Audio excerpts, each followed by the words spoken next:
વાત જી ચૈતર વસાવાને રોકવાની છે. જે પ્રકારે ચૈતર વસાવા આદિવાસીઓ માટે બોલે છે, આદિવાસીઓના અધિકારો માટે લડે છે, એમને કઈ રીતના લડતા અને બોલતા અટકાવવા, એ આખા ગુજરાતનો પ્રશ્ન ઉપસ્થિત થયો છે.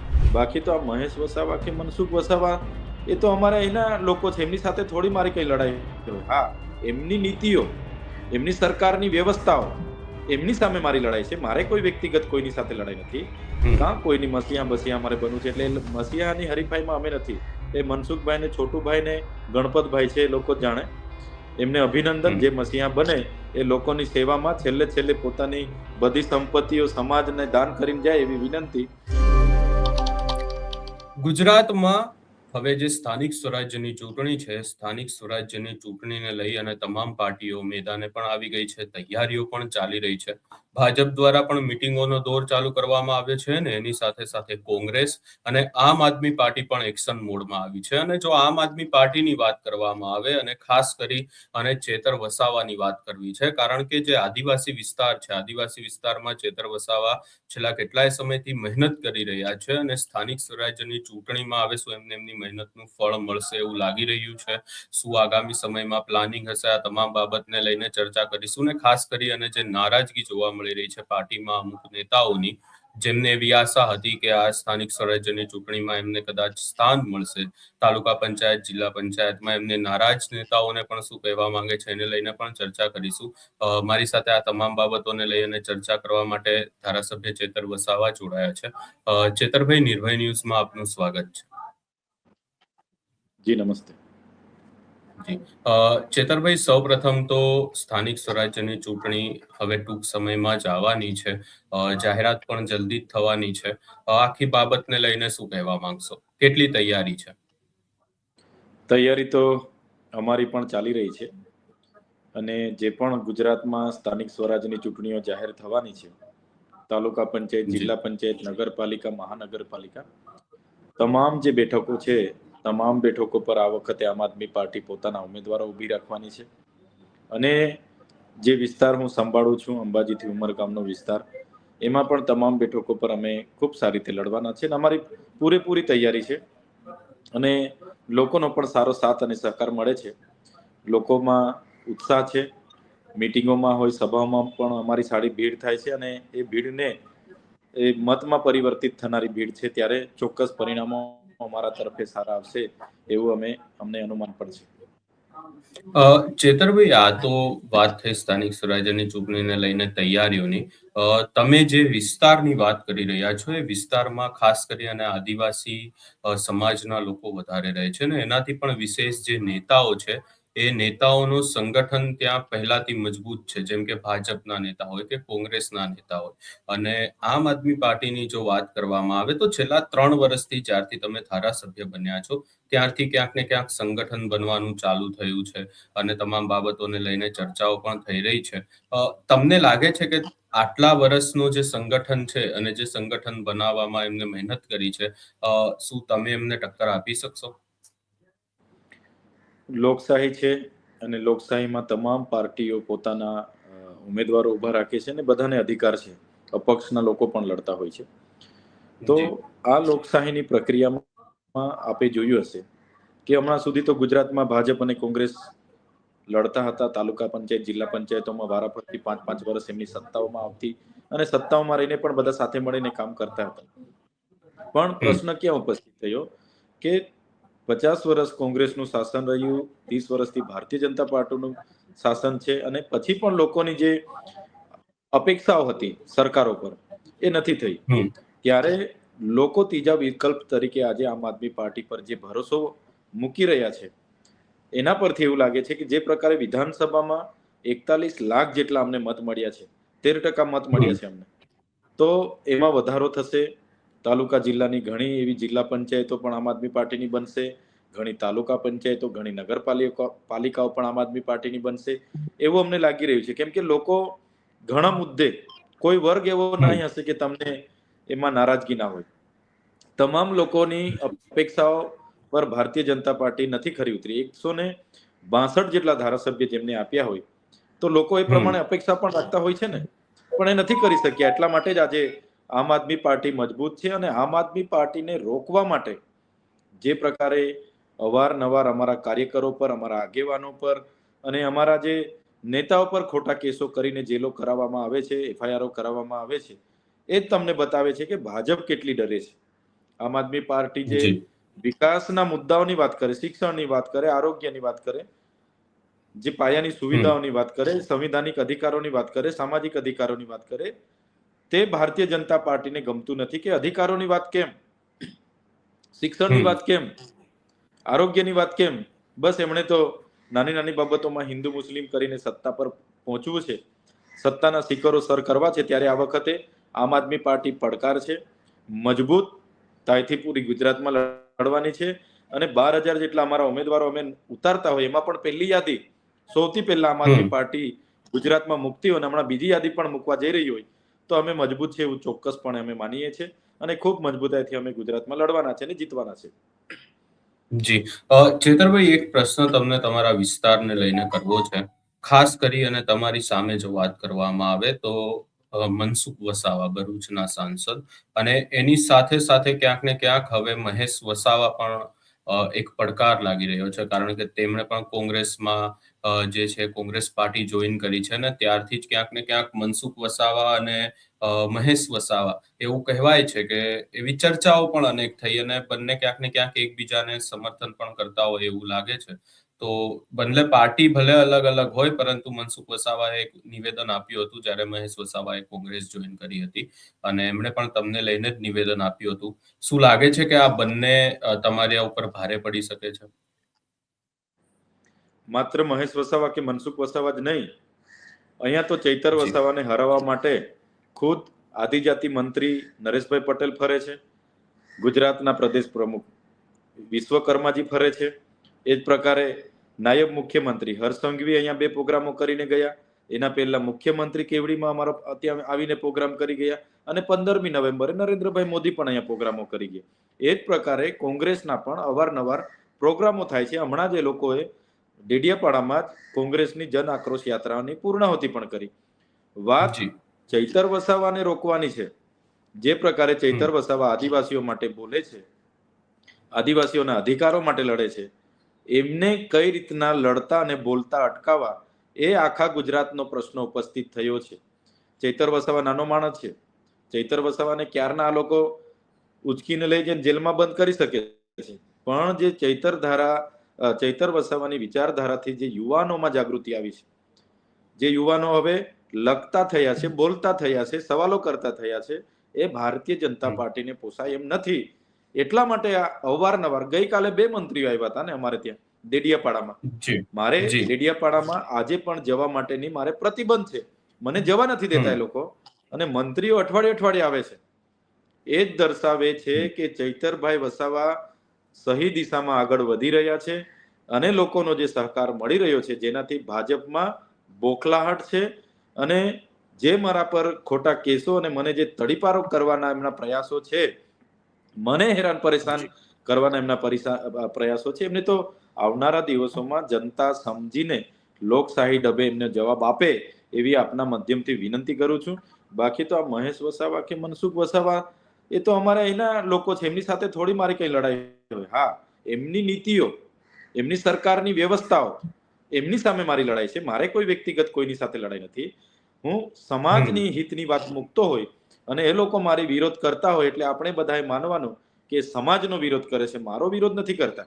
અત્યાર સુધી વિધાનસભાના સત્રમાં કોણે આટલા બધા બાબતોમાં યુસીસી હોય, ગીર બરડા જી આલેચ વિસ્તારમાં રહેતા રબારી ભરવાડ ચારણ ખોટા જાતિના પ્રમાણપત્રની બાબત હોય કે નર્મદાનું પાણી આદિવાસીઓને મળે બાબત હોય, વન અધિકાર અધિનિયમના જે સનતો પેન્ડિંગ છે બધા જને આપો એની બાબત હોય, કુપોષણ નિવારણની બાબત હોય, આરોગ્યના દવાખાનામાં સબવાહિનીથી લઈને સીટી સ્કેન, સોનોગ્રાફીના સાધનો મૂકવાની બાબતો હોય, શાળાઓમાં શિક્ષકો અને શાળાઓ બનાવવાની બાબત હોય.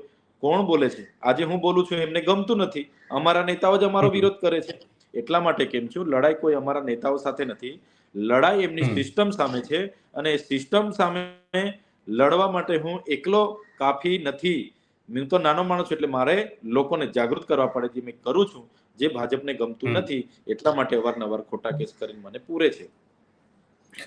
પણ ચેતરભાઈ, તમે કહો છો કે તમે લોકોને જાગૃત કરો છો, પણ સામેથી એવો જવાબ આપવામાં આવે છે કે અમારા વિસ્તારમાં આવી અને જે આદિવાસી સમાજના લોકો છે એમને ચેતર વસાવા ક્યાંક ને ક્યાંક મસીહા મસીહા એવું કરી અને એમને ભ્રમિત કરે છે.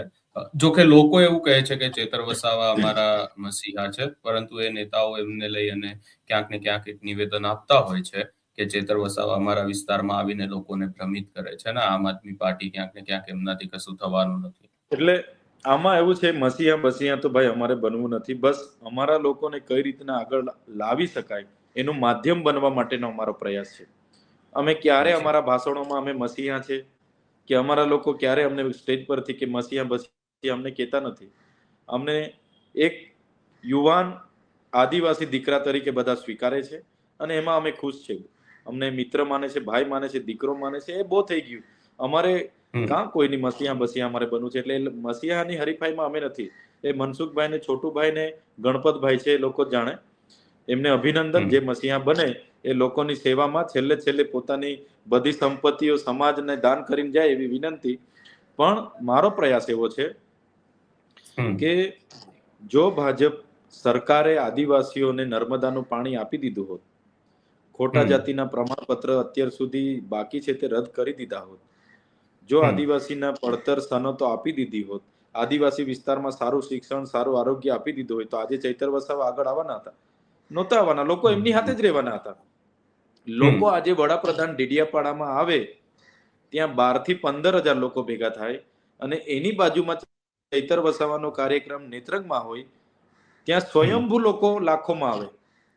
પેલી બાજુ લોકો માટે બસની વ્યવસ્થા છે, નાસ્તાની વ્યવસ્થા છે, જમવાની વ્યવસ્થા છે, બધી સુવિધાઓ છે ને વડાપ્રધાન આવે છે. એક બાજુ ચૈતર વસાવા ખાલી ભાષણ આપવાના છે, ત્યાં લોકોના પોતાના ખર્ચે પોતાના વાહનો રિક્ષા પકડીને બસ પકડીને પહોંચવાનું છે. તો પણ લાખો લોકો આવે છે ને. જો ચૈતર વસાવા કોઈને ગેરમાર્ગે દોરતા હોય તો ચાલો ને 100 બસો દોરાય. 1 લાખ લોકો મારાથી ગેરમાર્ગે ના દોરાય. 1 લાખ લોકો ચૈતર વસાવા સારું બોલતા હશે, સાચું કહેતા હશે ને એ એમને પણ મુશ્કેલી પડતી હશે, એની વાત કરતા હશે, એમની મુશ્કેલીમાં ઉભા રહેતા હશે તો 1 લાખ લોકો આવતા હશે ને. એટલે વાત લોકોને ભરમાવાની, ઉશ્કેરવાની, ખોટું બોલવાની એવી જે એમની મંત્રીઓ તંત્રીઓ જે વાત તમને કરે છે બિલકુલ પાયા વિહોણી વાત છે. તો એમની પાસે તંત્ર છે, મંત્ર છે, યંત્ર છે, સર્વત્ર એમનું જ છે ભાજપ ભાજપ. તો કેમ લોકો એમને ત્યાં ભીડ નહીં થઈ જતી? મંત્રીઓ તંત્રીઓ બધા કેમ? તો બધી વાત તમને નહીં સમજાય પણ હું આપના માધ્યમથી કહેવા માંગુ છું, આજે આદિવાસી સમાજ પહેલા જેવો નથી રહ્યો. આદિવાસી સમાજને અમે જાગૃત કર્યા છે. અમારી મહેનત છે. 2015 થી અમે જાહેર જીવનમાં નોકરી છોડીને આવ્યા ને ત્યારથી અમારો પ્રયાસ જાગૃતિ કરવાનો છે. શરૂઆતમાં અમે જોહાર, સરકાર સામે વિરોધ પ્રદર્શન કરવા જોહાર બોલતા હતા. આજે સરકાર તે વખતે અમને આરએસએસ ના લોકો શું કહેતા હતા, ભાજપના લોકો, જોહારિયા ક્યાંથી આવ્યા? આ જોહારિયા નક્સલવાદી છે. આજે બધા જોહાર બોલતા થઈ ગયા. અમે જય આદિવાસી બોલતા હતા ને તો આ લોકો વનવાસી, વનબંધુ, જનજાતિ બોલતા હતા. આજે બધાને જય આદિવાસી બોલતા કરી દીધા. આ ફાડીઓ અમે માથે બાંધીને ગળામાં નાખીને નીકળીએ એટલે આ લોકો અમને હસે. આજે બધાને ફાડીએ ગળામાં નાખતા કરી દીધા. અમે જય બિરસા મુંડા અમારી પ્રતિમા મૂકતા હતા ત્યારે મનસુખભાઈ વસાવા 3 જિલ્લાના પોલીસ હર્ષભાઈ સંઘવીએ મોકલી અને મારા પર અર્બન નક્સલવાદી કરે છે અહીંયા, પથ્થરગડીની કાયદા કાનૂન અહીંયા લાવ્યા છે, કેસ કરો. અને એ જ બિરસા મુંડાને વડાપ્રધાને ફૂલ અર્પણ કરવા ડેડિયાપાડામાં આવવું પડ્યું. એ અમારી જાગૃતિ છે. એ અમારી જાગૃતિ છે. આવનારા દિવસોમાં તમે જોઈ લેજો, અમે જે ભીલ પ્રદેશ બોલીએ છીએ ને, જય ભીલ પ્રદેશ, આવનારા દિવસોમાં બધા જ નેતાઓને આ વિસ્તારોમાં સભા કરવી હશે ને, જય ભીલ પ્રદેશ બોલવું પડશે. એ ચૈતર વસાવાની એકલાની તાકાત નથી, લોકોની જાગૃતિની તાકાત છે. એ લોકો જાણી ગયા છે હવે જય આદિવાસી નહીં બોલીએ, જય બિરસા મુંડા નહીં બોલીએ, જય જોહાર નહીં બોલીએ તો આદિવાસી મત નથી આપવાના. એટલા માટે હવે આ લોકો આવતા થઈ ગયા, ફરતા થઈ ગયા અને જય આદિવાસી બોલતા થઈ ગયા. બાકી હમણાં સુધી આદિવાસી સ્નેહ મિલન સંમેલન કોઈ નહોતું કરતું. હવે ભાજપે તાલુકે તાલુકે ચાલુ કર્યા. આદિવાસી ગૌરવ દિવસ કોઈ નહોતું કરતું. હવે ગૌરવ દિવસની યાત્રાઓ કાઢવી પડી. જનજાતીય ગૌરવ દિવસ અત્યાર સુધી નરેન્દ્રભાઈ મોદીના આ 12 વર્ષ થયા, એમની શાસન ગુજરાતમાં 23 વર્ષ મુખ્યમંત્રી હતા ને આ બધું આજે 23 વર્ષ થયા. આજે એમને કેમ પહેલી વાર જનજાતીય ગૌરવ દિવસ મનાવવો પડ્યો? આગળ એમને ખબર નહોતી બિરસા મુંડા લડ્યા હતા. આ જાગૃતિ છે અને એ જાગૃતિને અટકાવવા માટે આ લોકો ચૈતર વસાવાને કઈ રીતના હરાવી દેવા, એના માટે અમારા આગેવાનોને રોજે હોદે છે, પ્રલોભનો આપે છે. 5-5 લાખ 10-10 લાખ તોડવાની કોશિશ કરે છે. અમારી સાથે આવો, તાલુકામાં લડાવીશું, જિલ્લામાં લડાવીશું, વિધાનસભા લડાવીશું, ચૈતરભાઈ તમને શું આપી દેશે, અમારી ચાલુ સરકારમાં આવી જાઓ, અમે બધું કરી આવા પ્રલોભનો આપે છે. એ કઈ ચૈતર વસાવાના માટે નથી. ચૈતર વસાવાને તો આજે પણ મંત્રી તંત્રી બનાવે લોકો. ચૈતર વસાવે ક્યારે પોતાનું નથી માન્યું, સમાજનું વિચારે છે. બાકી તો કેટલી વાર મંત્રી તંત્રીની ઓફરો હતી આ મનસુખભાઈની જગ્યા પર લડાવવા માટે. 4 વખત એમના પ્રદેશના જે મોટા નેતા હતા ને એને મારી સાથે મીટિંગ કરીને કાલાવાલા કર્યા હતા. ચૈતર વસાવા નથી ગયા. કેમ કે ગરીબોએ, આદિવાસીઓએ જે અમને વિશ્વાસ આપ્યો છે, અમારા પર ભરોસો કર્યો છે, તોડવા નથી માંગતા અમે. એટલા માટે અમે આ સરકાર સામે અવાજ હજુ પણ ઉઠાવીએ છીએ અને લડીશું. જેલ બેલથી અમે બીવાના નથી. હર્ષ સંઘવી જેટલી જેલો કરાવવાની હોય કરાવે. જે દિવસે અમારી સત્તા આવશે અમે પણ જોઈ લઈશું ને. અમારે હર્ષ સંઘવી એવું નહીં માને કે ગૃહ મંત્રાલય એના પોતાના બાપની પેઢી છે, પોલીસ એમની બાપની પેઢી છે. અને જે દિવસે અમારા લોકો જાગૃત થશે ને એ દિવસે એમને પણ અઘરું પડી જવાનું છે. જી ચેતરભાઈ, એક છેલ્લો પ્રશ્ન પૂછવા માંગીશ તમને. આ આખી બાબતમાં આગામી સમયમાં આમ આદમી પાર્ટીની શું પ્લાનિંગ રહેશે અને જે પાર્ટીમાં નારાજગી ક્યાંક ને ક્યાંક થોડી જોવા મળી રહી છે એને લઈને એક પાર્ટીના નેતા તરીકે શું કહેવા માંગશો? કારણ કે તમામ લોકોની, કાર્યકર્તાઓની નજર એક પાર્ટીના નેતા તરીકે ક્યાંક ને ક્યાંક તમારા ઉપર રહેતી હોય છે કે નેતા શું કહેશે અમને. નેતા એટલે કે હમણાં સ્થાનિક સ્વરાજની ચૂંટણી છે. દાહોદ, છોટાઉદેપુર, નર્મદા, તાપી બધા જ જિલ્લાઓમાં અમારા ઉમેદવારોમાં ખૂબ ઉત્સાહ છે, કાર્યકરોમાં ખૂબ ઉત્સાહ છે. એક સીટમાં, તાલુકાની એક સીટ હોય ને એમાં 5-5 દાવેદારો છે. જિલ્લાની સીટમાં 4-4, 3-3 દાવેદારો છે. તો અમે પ્રયાસ કરીએ છીએ કે સર્વસંમતિ 5 માંથી બને અને જેનું એક નામ ફાઇનલ કરે એને અમે લડાવીએ. કેમ કે અમારી પાસે અમારી મર્યાદા છે કે એક જ ટિકિટ છે, એક જ મેન્ડેટ છે. તો ઘણી વાર એવું થાય છે કે 5 દાવેદારોમાંથી એક જણનું નામ આવે તો 5-5 સહમતિ કરી દે છે. 5-5 કહે છે કે ભાઈ કઈ વાંધો નહીં, આપણે પાર્ટી અને સમાજની કામગીરીને લઈને આપણે નારાજગી નથી. પણ એકલ દોકલ એકાદ તાલુકામાં કે એકાદ નગરપાલિકા, મહાનગરપાલિકામાં 2-5 જણને અપેક્ષા હોય કે ભાઈ મને મળવી જ જોઈતી હતી, મળી નથી એટલે નારાજ થઈ જાય છે. પણ 12,000 ઉમેદવારો જ્યારે અમે ઉભા રાખતા હોય અને એમાં પણ 2-2, 3-3, 5-5 દાવેદારો હોય તો સ્વાભાવિકપણે નાની મોટી એવા કાર્યકરોની નારાજગી હોય છે જેને અમે કોશિશ કરીએ છીએ સમજાવવાનું. બધી જ અમારે પ્રયાસો હોય છે કે ભાઈ સંગઠનમાં રહીને કામ કરજો, ભલે લડવા નથી મળ્યું. છતાં 1-2 આગેવાનો બીજા કોઈના કહેવાથી કે કોઈએ હવા ભરી હોય તો આવું બધું કરે છે. પણ ચોક્કસ એટલું તો હું કહીશ કે હવે એવું નથી કે 2-5 જણ જવાથી પાર્ટીને નુકસાન થઈ જાય કે પાર્ટી ત્યાં અટકી જાય.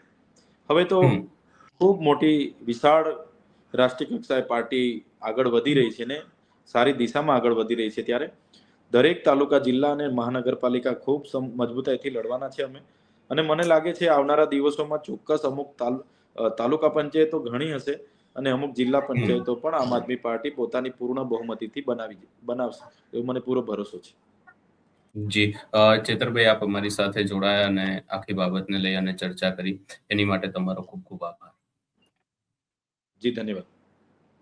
જી આખી બાબતને લઈ અને તમે ધારાસભ્ય ચેતર વસાવાને પણ સાંભળ્યા. હવે જોવાનું રહેશે કે આગામી સમયમાં શું થાય છે, કેવી રીતે આમ આદમી પાર્ટી આગળ વધે છે. આ સમગ્ર બાબતે તમારો અભિપ્રાય અમને કમેન્ટ કરી જરૂર જણાવશો અને અમારી ચેનલ નિર્ભય ન્યૂઝને લાઇક, શેર, સબસ્ક્રાઇબ કરવાનું ભૂલશો નહીં.